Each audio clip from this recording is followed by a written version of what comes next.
Hi, Jennifer Nicely here with Pinnacle Real Estate Academy. I want to talk with you about recording deeds. Is it required by law? Is it not? Why am I having to wait to get my keys and my commission check or settlement?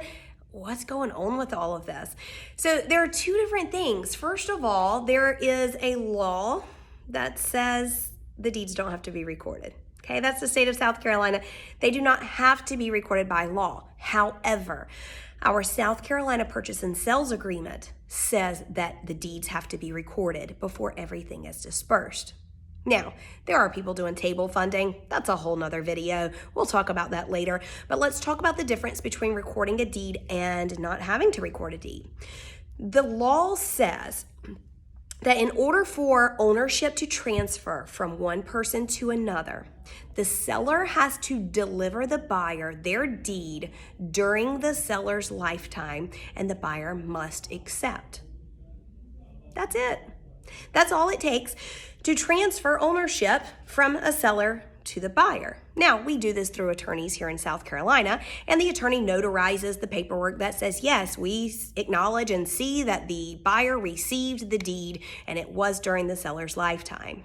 Technically, by law, that's it. Ownership is passed. However, per our South Carolina contract, our contract says the deed has to be recorded. Now, why are we doing this? Why are we wanting the deed to be recorded? I'll give you a story that happened to me several years ago, or to my neighbor down the street. I lived in Charlotte at this time, and there was a home about five homes down. It was 3 stories high. They closed on a Friday, and they closed after the courthouse had already shut down for the day. And they typically close on Fridays around 3 o'clock, or pretty much every day around 3 o'clock. But they did not get the deed recorded that Friday afternoon.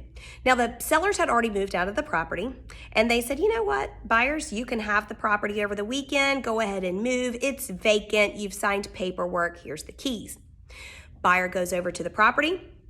They start moving in. Teenage son starts smoking a cigarette on the back porch near an open propane tank, and the house burned to the ground. Nothing left of a 3-story home. Now, it took 2.5 years to figure out who was going to pay for this property, which insurance company was going to pay for this property. So here was the argument.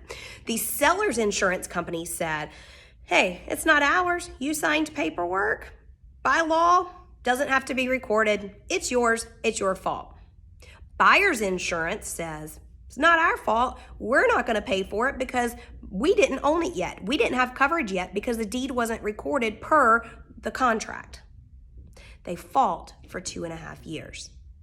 Now, this is why we don't hand out keys, paychecks, settlement checks, anything until the deed has been recorded, unless an attorney does table funding.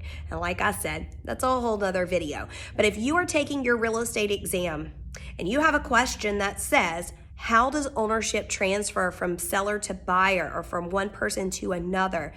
Your answer is, during the seller's lifetime, they must deliver the deed to the buyer, and the buyer must accept it. And acceptance is done by a notary republic acknowledging that that buyer received it. Acceptance is not completed by a buyer's signature. That's another key to that question. If you have any questions about deeds and recording them and why we do it and why we don't have to do it, and you have any questions on your state exam, reach out to Pinnacle Real Estate Academy. We're always here to help you.